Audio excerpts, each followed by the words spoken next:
Okay, number 3. Describe how Mercutio is wounded and why Mercutio is critical of Romeo's action. Because Mercutio is getting ready to fight, and Tybalt is also, and then Romeo gets in between them to distract Tybalt, and when he raises his sword or something, he uh,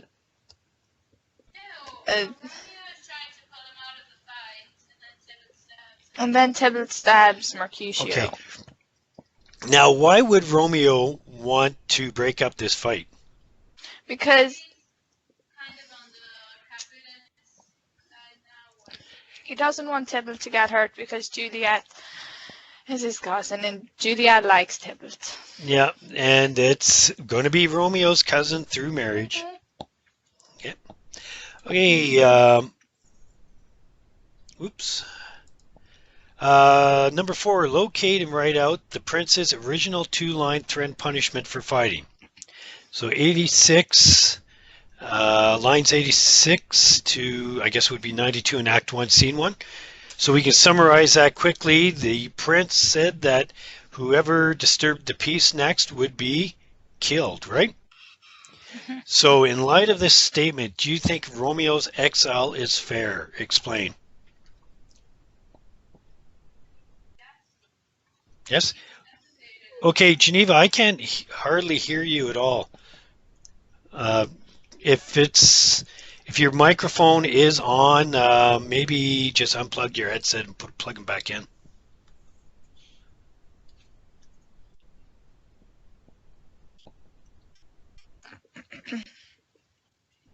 Yeah, I can hear Megan clearly, but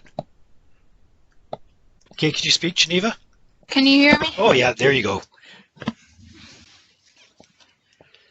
Okay, so do you think his exile is fair?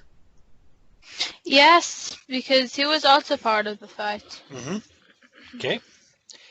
Um, yeah, so the prince said death, so yeah, being just banished is pretty fair. Okay, Act 3, Scene 2. Why is Juliet confused about who is dead? Because the nurse goes in and then she says, oh death, or something, and she's not very clear about who died. Mm-hmm. 2. What lines illustrate Juliet's anger when Nurse tries to blame Romeo for what has happened? Blessed be thy tongue, what you said. That's the only one that I have. Okay. Megan, did you have anything else? No, I have the same one. Yeah. Yeah, so we could just go on from there. Blistered be thy tongue for such a wish. He was not born to shame. Upon his brow shame is a shame to sit.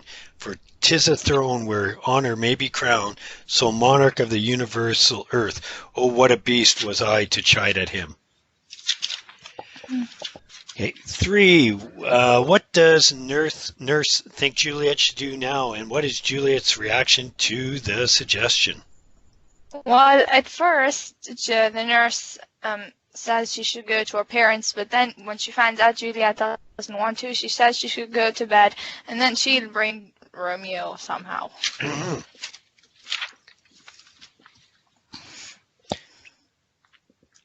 And then Juliet's closing line for that was, "Oh, find him, give this ring to my true knight, and bid him come to take his last farewell."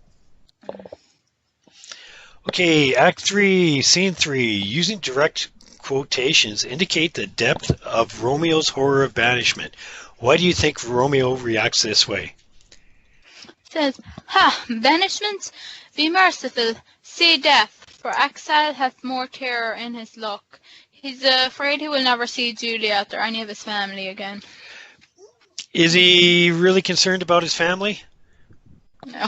Yeah, it's Juliet. Come on, like he's been in love with her like for 36 hours. This is deep love. This is unconditional. Can withstand through all. Like, they wrote a book about it or something because it was submitted. I'm the worst teacher to have for this play, eh? No. What reasons does Friar give for Romeo to count his blessings?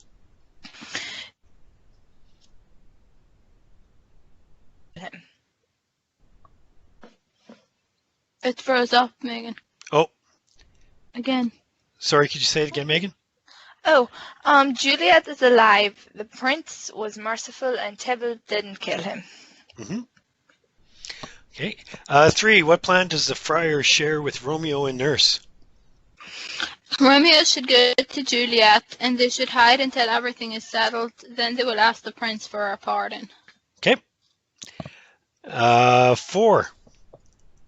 A ring, and I think it's so Romeo remembers her, which he obviously will. Okay. Have they been married yet? Yes. Yeah. Yeah. So, I guess. yeah, and then, okay, Mr. Guy here thinks maybe it's to show that he's married and no girl should chase after him. Oh, yeah. Okay, Act 3, Scene 4. When is the wedding to take place? Thursday. Hmm. We can understand why Capulet might be agreeable to this hasty marriage, but why do you think Paris is anxious to have the wedding take place so quickly? Because he wants to get married. And she can't. Maybe he. Sorry, go ahead, Megan. And maybe he knows about Romeo or something. I don't know.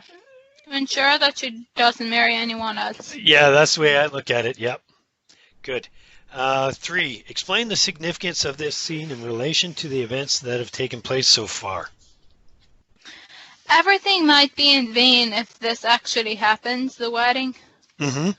They would have been married for no reason. And this thing, if this scene wouldn't have happened, it's kind of putting a timestamp on everything because they don't have the time to figure things out between Romeo and Juliet. Yeah, so it's like a well, barely a page, this scene.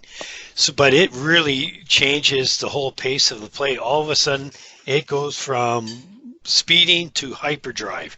Everything's got to go so much quicker now. Okay, Act 3, Scene 5. To what length is Romeo willing to go to please Juliet? And it says to be put to death or taken by someone. Yeah, yeah. Okay, this is my real big eye rolling section here. Sorry. 2. What are Juliet's prophetical words as Romeo leaves? Either my eyesight fails or thou lookest pale. And he sees him as one dead at the bottom of a tomb. Yep. 3. How does Juliet use words in her conversation with her mother to hide her true feelings? She leads her mother to believe that she's talking about Tybalt when she's referring to Romeo, and she also said that she forgives Romeo for what he did. Mm-hmm. Good. 4. How do Juliet's parents react to her refusal to marry Paris? They're very, very angry, and her father says he'll disown her if she doesn't obey. He calls her a bunch of terrible names, and they want Paris's money. That's why I think they're reacting this way. They want an ally, like the prince, because Paris is kinsman to the prince. Mm-hmm. Yeah. So that would definitely help them in the feud. And you have to remember, a lot of wealthy people at this time married not for love, but for alliances. Like if you take a look at the history of kings and queens in Europe, they're all related to each other. Like essentially everyone that was a royal during World War I, they were all cousins. They were essentially grandchildren of Queen Victoria. So this is kind of some of the same things here. Act 4, Scene 1. How does the friar react to Paris's visit? Why? He doesn't like the hasty marriage because he knows that Juliet is married to Romeo. Mm-hmm. And it's going to mess up his plans. Yeah, because Friar Lawrence has the secret plan going, and it's really forcing his hand on that one. Yeah. Do-do-do.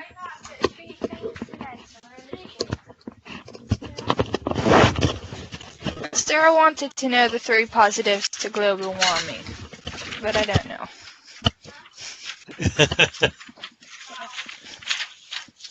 3 positives there are really. No. Are there positives to global warming? Not for global warming. Did she misread that question? Okay, so let's keep going. In what way does Juliet demonstrate her feelings for Paris? Megan. She says she doesn't love him, and she declines his compliments. Hmm. Okay, 3. What answer does the friar give to Juliet's request for help? In your own words, list the steps Juliet must follow. He gives her a plan. He said she should consent to marry Paris. Then Wednesday night she should drink a potion that will make her sleep for 42 hours, and it will make her pale and look like she's dead. Everyone will think she's dead, and everyone will think she's dead and take her to the burial vault. Hmm. Then the friar will notify Romeo, who will go there. And when Juliet awakes, both of them will escape to Mantua. Mantua. Okay, good. Pretty good plan. Yeah, it didn't quite work out that well, though, did it? No. Okay, Act 4, Scene 2. Give examples of how Juliet conceals her true feelings. She says, I met the youthful lord at Lawrence's cell, and I gave him what I becomed love. I gave him what becomed love I might. So she tells him that she says she met him and she likes him apparently, but she doesn't. She asks for forgiveness. Yeah, so, yeah, Yeah, she's in a good mood now because they have the plan. She's going to be with Romeo, so she can say whatever you want about Paris, and because she knows she's not going through with it.